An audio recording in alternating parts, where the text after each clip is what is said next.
Hi guys, welcome to Villain IS Academy. I am Lakshmikant Indian Polity lecture 5 ആണ് നമ്മൾ ഇന്ന് നോക്കാൻ പോകുന്നത്. ലെക്ചർ 5 നമ്മൾ പഠിക്കാൻ പോകുന്നത് ഓർഡിനൻസ് ആണ് കേട്ടോ.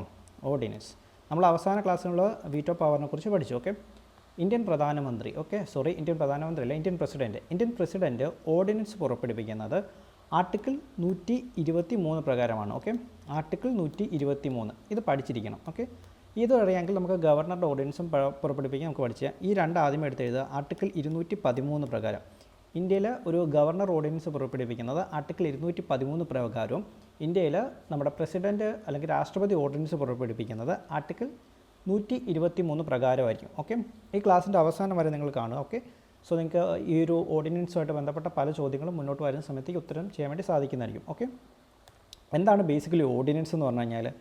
ഓർഡിനൻസ് എന്ന് പറഞ്ഞാൽ ഇത്രയേ ഉള്ളൂ. ഓർഡിനൻസ് എന്ന് മീൻ ചെയ്യുന്നത് ഇത്രയേ ഉള്ളൂ. It's nothing else than a temporary law.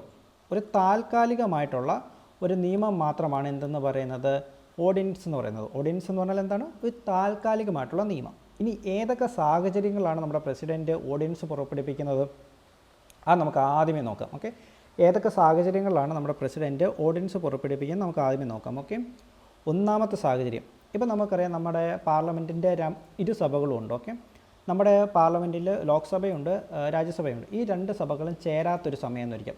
അപ്പോൾ പെട്ടെന്നൊരു എമർജൻസി ആയിട്ടുള്ള സാഹചര്യം ഉരുത്തിരിഞ്ഞ് വരുമെന്നു അവിടെ പ്രസിഡൻറ്റിന് ഒരു ഓർഡിനൻസ് പുറപ്പെടുവിക്കേണ്ടി വരുന്നു. ഓക്കെ, സോ അതൊന്നാമത്തെ സാഹചര്യം. പാർലമെൻറ്റിൻ്റെ ഇരു സഭകളും ചേരാത്ത സമയം, എന്നാൽ പെട്ടെന്നൊരു നിയമം കൊണ്ടുവരേണ്ടതായിട്ട് വരുന്നു. അങ്ങനെയുള്ള സാഹചര്യത്തിൽ നമ്മുടെ പ്രസിഡൻറ്റിന് ഓർഡിനൻസ് പുറപ്പെടുവിക്കാം. ഒന്നാമത്തെ സാഹചര്യം ഏതാണ്? രാജ്യസഭയും ലോക്സഭയും ഇൻ സെക്ഷനിൽ ഇല്ലാത്ത സമയം. ഓക്കെ, ഇൻ സെഷനിൽ ഇല്ലാത്ത സമയം ഒന്നാമത്തെ സിറ്റുവേഷൻ എന്ന് പറയുന്നത് രാജ്യസഭയും ലോക്സഭയും ചേരാത്ത സമയം. അപ്പോൾ ഒരു പെട്ടെന്നൊരു സാഹചര്യത്തിൽ ഒരു നിയമം പുറപ്പെടുവിക്കേണ്ടതായിട്ട് വരുന്നു. ആ സാഹചര്യത്തിൽ നമ്മുടെ പ്രസിഡൻറ്റിന് ഓർഡിനൻസ് പുറപ്പെടുവിക്കാം. ഇനി രണ്ടാമത്തെ സാഹചര്യം എന്ന് പറഞ്ഞു കഴിഞ്ഞാൽ ഇതിൽ രാജ്യസഭയോ ലോക്സഭയോ ഇതിലേതെങ്കിലും ഒരു സഭകൾ, ഓക്കെ, ഇതിലേതെങ്കിലും ഒരു സഭ ചേരാത്ത സമയം. നമുക്കറിയാം ഒരു നിയമം പാസ്സാകുന്ന എപ്പോഴാണ്? ഈ രണ്ട് സഭകളും ഒപ്പിട്ട് വരുന്ന സമയത്താണ് ഒരു നിയമമായി മാറുന്നത്. സോ രാജ്യസഭയും ലോക്സഭയും ഇതിൽ ഏതെങ്കിലും ഒന്നും ചേരാത്ത സമയത്തും പ്രസിഡൻറ്റിന് എന്ത് ചെയ്യാം? പ്രസിഡൻറ്റിന് ഓർഡിനൻസ് പുറപ്പെടുവിക്കാം. അപ്പം മറ്റൊരു ചോദ്യം വരും, ഇപ്പോൾ ഈ രണ്ട് സഭകളും ചേരുന്ന സമയത്ത് പ്രസിഡൻറ്റ് ഒരു ഓർഡിനൻസ് പുറപ്പെടുവിക്കാമെന്ന് വിചാരിക്കാം. ഓക്കെ, മൂന്നാമത്തെ സാഹചര്യത്തിൽ രാജ്യസഭയും ലോക്സഭയും ചേരുന്നൊരു സമയമാണ്. ഓക്കെ, രാജ്യസഭയും ലോക്സഭയും രണ്ടും ചേർന്നുകൊണ്ടിരിക്കുക. അപ്പോൾ പ്രസിഡൻറ്റ് ഒരു ഓർഡിനൻസ് പുറപ്പെടുവിക്കാതിരിക്കുക. അങ്ങനെ ഒരു ഓർഡിനൻസ് പ്രസിഡൻറ്റ് പുറപ്പെടുവിച്ച് കഴിഞ്ഞാൽ ആ ഓർഡിനൻസ് നിലനിൽക്കുന്നതല്ല, അത് വോയിഡായിട്ട് മാറും. ഓക്കെ, നമ്മുടെ രാജ്യസഭയും ലോക്സഭയും അത് രണ്ടും അതിൻ്റെ സെക്ഷനിൽ ഇരിക്കുന്ന ഒരു സമയത്ത് നമ്മുടെ ഇന്ത്യൻ പ്രസിഡൻറ്റ് അല്ലെങ്കിൽ ഇന്ത്യൻ രാഷ്ട്രപതി ഒരു ഓർഡിനൻസ് പുറപ്പെടുവിക്കുകയാണെങ്കിൽ അദ്ദേഹത്തിൻ്റെ ഓർഡിനൻസ് ഇല്ലാതെയാവും, അത് വോയിഡായി മാറും. ഓക്കെ, ആ കാര്യം ഓർത്ത് വെക്കുക. ഇനി 1ഉം 2ലും നമ്മൾ പറഞ്ഞ സാഹചര്യങ്ങളനുസരിച്ച് ലോക്സഭയും രാജ്യസഭയും ചേരാത്ത സമയത്ത് അല്ലെങ്കിൽ ലോക്സഭയോ രാജ്യസഭയോ ഇതിലേതെങ്കിലും ഒന്നിൽ മാത്രം സെഷൻ ഇരിക്കുന്ന സമയത്തേക്ക് പ്രസിഡൻറ്റ് അങ്ങനെ വെറുതെ കയറി ഓർഡിനൻസ് പുറപ്പെടുവിക്കുകയല്ല ചെയ്യുന്നത്. പ്രസിഡൻറ്റ് നമ്മുടെ കൗൺസിൽ ഓഫ് മിനിസ്റ്റേഴ്സ് ഉണ്ട്. ഓക്കെ, പാർലമെൻറ്റിലെ കൗൺസിൽ ഓഫ് മിനിസ്റ്റേഴ്സിൻ്റെ അഡ്വൈസോട് കൂടിയാണ് നമ്മുടെ പ്രസിഡൻറ്റ് ഓർഡിനൻസ് പ്രൊമുലേറ്റ് ചെയ്യുന്നതും വിഡ്രോ ചെയ്യുന്നതും. അതായത് ഓർഡിനൻസ് പുറപ്പെടുവിപ്പിക്കുന്നതും ഓർഡിനൻസ് പിൻവലിക്കുന്നതും നമ്മുടെ പാർലമെൻറ്റിലെ കൗൺസിൽ ഓഫ് മിനിസ്റ്റേഴ്സിൻ്റെ, അതായത് പാർലമെൻറ്റിലെ മന്ത്രിമാരുടെ ഉപദേശപ്രകാരമായിരിക്കും പ്രസിഡൻറ്റ് അല്ലെങ്കിൽ നമ്മുടെ രാഷ്ട്രപതി ഓർഡിനൻസ് പുറപ്പെടുവിപ്പിക്കുന്നതും അത് പിൻവലിക്കുകയും ചെയ്യുന്നതും. ഈ ഒരു കാര്യം നിങ്ങൾ പഠിച്ചിരിക്കുക. ഓക്കെ, പിന്നെ അടുത്തതായിട്ട് ഇമ്പോർട്ടൻ്റ് ആയിട്ട് പഠിക്കേണ്ട ഒരു കാര്യമുണ്ട്. ഓക്കെ, അങ്ങനെ നമ്മുടെ രാഷ്ട്രപതി ഒരു ഓർഡിനൻസ് പുറപ്പെടുവിച്ചെന്ന് വരിക. ഓക്കെ, അഞ്ചാമതായിട്ട് അങ്ങനെ നമ്മുടെ രാഷ്ട്രപതി ഒരു ഓർഡിനൻസ് പുറപ്പെടുവിച്ചെന്ന് വരിക. ഓക്കെ, അത് ജുഡീഷ്യൽ റിവ്യൂ ചെയ്യാൻ പറ്റുമോ? ഓക്കെ, കോടതിക്ക് അതിനകത്ത് ഇടപെടാൻ പറ്റുമോ? നമ്മുടെ പ്രസിഡൻറ്റ് ഒരു ഓർഡിനൻസ് പുറപ്പെടുവിച്ചു, നമ്മുടെ രാഷ്ട്രപതി ഒരു ഓർഡിനൻസ് പുറപ്പെടുവിച്ചു, അതിനകത്ത് സുപ്രീം കോടതിക്ക് കോടതിക്ക് അതിനകത്ത് ഇടപെട്ട് എന്തെങ്കിലും മാറ്റങ്ങൾ വരുത്താനോ അല്ലെങ്കിൽ അത് ഇടപെടാനോ സാധിക്കുമോ? നമ്മുടെ ആർട്ടിക്കിൾ 38 വരുന്നവരെ, കോൺസ്റ്റിറ്റ്യൂഷൻ അമെൻമെൻറ്റ് 38 വരെ, അതായത് 38th കോൺസ്റ്റിറ്റ്യൂഷൻ അമെൻമെൻറ്റ് വരുന്നത് വരെ, 38ാമത്തെ കോൺസ്റ്റിറ്റ്യൂഷൻ അമെൻമെൻറ്റ് വരുന്നത് വരെ സുപ്രീം കോടതിക്ക് നമ്മുടെ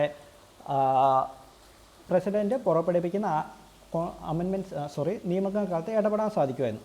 പക്ഷേ 38ാമത് കോൺസ്റ്റിറ്റ്യൂഷൻ അമെൻമെൻറ്റ്, ഓക്കെ, 38ാമത് കോൺസ്റ്റിറ്റ്യൂഷൻ അമെൻമെൻറ്റോട് കൂടി ഈ ജുഡീഷ്യൽ റിവ്യൂ നമ്മുടെ ഓർഡിനൻസിൻ്റെ ജുഡീഷ്യൽ റിവ്യൂ, ഓക്കെ, 38ാമത് കോൺസ്റ്റിറ്റ്യൂഷണൽ അമെൻമെൻറ്റ് പ്രകാരം ഓർഡിനൻസിൻ്റെ ജുഡീഷ്യൽ റിവ്യൂ എടുത്തു കളയുകയുണ്ടായി.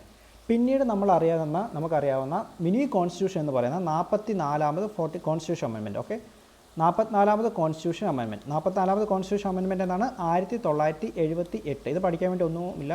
4+4 എത്രയാണ്? 8. 8 1 കുറച്ചാൽ 7, അപ്പോൾ 78, ഓക്കെ. 1978 നമ്മളെ മിനി കോൺസ്റ്റിറ്റ്യൂഷൻ പ്രകാരം നമ്മുടെ പ്രസിഡന്റ് പുറപ്പെടുവിക്കുന്ന ഓർഡിനൻസ് ജുഡീഷ്യൽ റിവ്യൂവിൻ്റെ താഴേയിലേക്ക് കൊണ്ടുവന്നു. സോ അപ്പോൾ നിലവിൽ നമുക്കിപ്പോൾ പ്രസിഡന്റ് പുറപ്പെടുവിക്കുന്ന ഓർഡിനൻസുകൾ ജുഡീഷ്യൽ റിവ്യൂവിന് വിധേയമാക്കുക, അതായത് കോടതിക്ക് അതിനകത്ത് ഇടപെടാൻ സാധിക്കുന്നവയാണ്, ഓക്കെ. സോ ആ കാര്യം ഓർത്ത് വെക്കുക, വളരെ ഇമ്പോർട്ടൻ്റ് ആയിട്ടുള്ളൊരു കാര്യമാണ്. ഇത് ചോദിക്കും, തിരിച്ചും മറിക്കും, ഓക്കെ. അങ്ങനെ നമ്മുടെ പ്രസിഡന്റ് ഒരു ഓർഡിനൻസ് പുറപ്പെടുവിച്ചെന്ന് വയ്ക്കാം. അങ്ങനെ പുറപ്പെടുവിക്കുന്ന ഓർഡിനൻസിന് നമ്മുടെ പാർലമെൻറ്റ് പാസ്സാക്കുന്ന നിയമങ്ങളുടെ അതേ പവർ തന്നെയായിരിക്കും, ഓക്കെ. പാർലമെൻറ്റ് പാസ്സാക്കുന്ന അതേ പവറുകൾ തന്നെയായിരിക്കും എന്തെന്ന് പറയുന്നത് ഓർഡിനൻസും ഉണ്ടായിരിക്കുക, ഓക്കെ. പാർലമെൻറ്റ് പാസ്സാക്കുന്ന അതേ പവറുകൾ തന്നെയായിരിക്കും എന്തിനുണ്ടായിരിക്കുക? ഓർഡിനൻസിനും ഉണ്ടായിരിക്കുക എന്നുള്ളത് ഓർത്ത് വെക്കുക, ഓക്കെ. പാർലമെൻറ്റ് പാസ്സാക്കുന്ന അതേ പവറുകൾ തന്നെ നമ്മുടെ ഓർഡിനൻസും ഉണ്ടായിരിക്കും. Parallel to the law passed by the parliament ആണ്, അല്ലാതെ അതിൽ താഴെ ഒന്നല്ല. പിന്നെ ലിമിറ്റ് ഉള്ളത് നമ്മുടെ ഇന്ത്യൻ പാർലമെൻറ്റ് ഒരു നിയമം പാസ്സാക്കുകയാണെങ്കിൽ അതിനുള്ള ലിമിറ്റ് എന്താണ്? ഒരു ടെറിട്ടോറിയൽ ലിമിറ്റ് ഉണ്ട്, ഓക്കെ. ടെറിട്ടോറിയൽ ലിമിറ്റ് ഉണ്ട്, അതായത് നമ്മുടെ ജോഗ്രഫിക്ക് അകത്തായിരിക്കും, ഓക്കെ. നമ്മുടെ ഭൂപ്രദേശത്തിനകത്തായിരിക്കും നമ്മുടെ ഈ നിയമങ്ങൾ പാസ്സാക്കുന്നത്.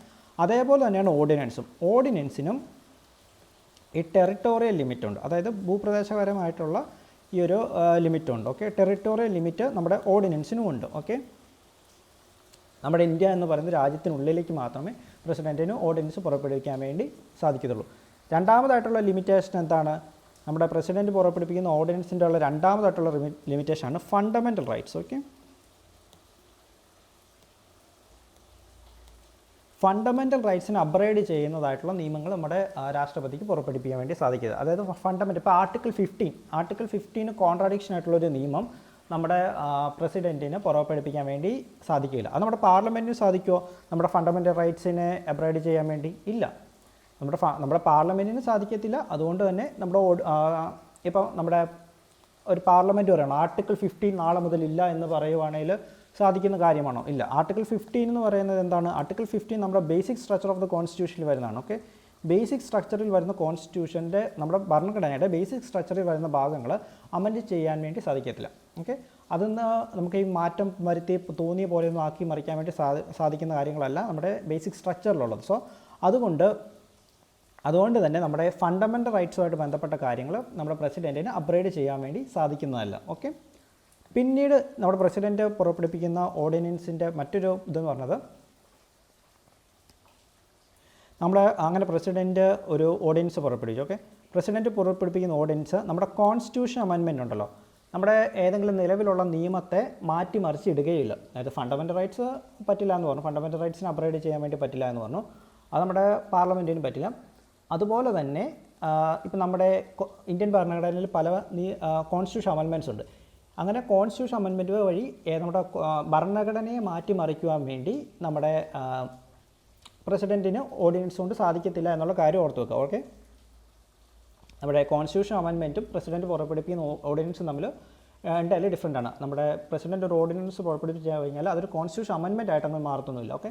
ഇപ്പോൾ പക്ഷേ നമ്മുടെ പാർലമെൻറ്റിന് കോൺസ്റ്റിറ്റ്യൂഷൻ അമെൻമെൻറ്റ് ചെയ്യാം, നമ്മുടെ ഭരണഘടനയിലുള്ള കാര്യങ്ങളിലും മാറ്റം വരുത്താനൊക്കെ സാധിക്കും, എക്സെപ്റ്റ് ബേസിക് സ്ട്രക്ചറിൽ വരാത്ത ഭാഗങ്ങൾ. പക്ഷേ പ്രസിഡൻറ്റിൻ്റെ ഓർഡിനൻസ് കൊണ്ട് അത് സാധിക്കുകയില്ല, ഓക്കെ. ആ കാര്യം ക്ലിയർ ആക്കി വെക്കുക, ഓക്കെ.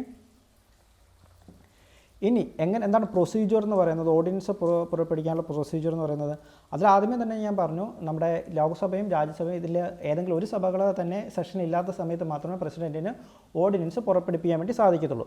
അങ്ങനെ ഓർഡിനൻസ് പുറപ്പെടുവിക്കുന്ന സമയത്ത് നമ്മുടെ പ്രസിഡൻറ്റിൻ്റെയും ഈ രണ്ട് സഭകളും ചേരുന്ന സമയമുണ്ടല്ലോ, ഈ രണ്ട് സഭകളും ചേരുന്ന സമയത്ത് പാർലമെൻറ്റിൻ്റെ അസഷന് വേണ്ടി ഇത് കൊടുക്കും, ഓക്കെ. പാർലമെൻറ്റിൻ്റെ അസസ്മെൻറ്റിന് വേണ്ടി ഇത് നമ്മുടെ പാർലമെൻറ്റിലേക്ക് കൊടുക്കും. അങ്ങനെ പാർലമെൻറ്റ് 6 ആഴ്ചകൾക്കുള്ളിൽ, ഓക്കെ, 6 വീക്സിനുള്ളിൽ 6 ആഴ്ചകൾക്കുള്ളിൽ ഇതിലെ തീരുമാനമെടുക്കണം, ഓക്കെ.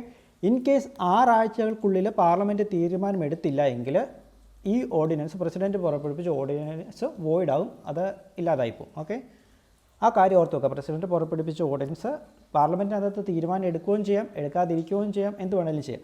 അങ്ങനെ തീരുമാനം എടുക്കണമെങ്കിൽ 6 ആഴ്ചയുള്ളിൽ തീരുമാനം എടുക്കണം. അങ്ങനെ 6 ആഴ്ചയുള്ളിൽ തീരുമാനം എടുത്തില്ല എങ്കിൽ ഈ നിയമം എന്ത് ചെയ്യും, ഇല്ലാതെയായി പോകും. ഓക്കെ.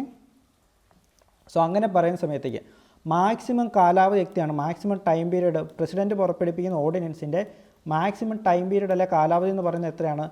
6 months 6 weeks-ഉമാണ്. Okay, 6 months 6 weeks.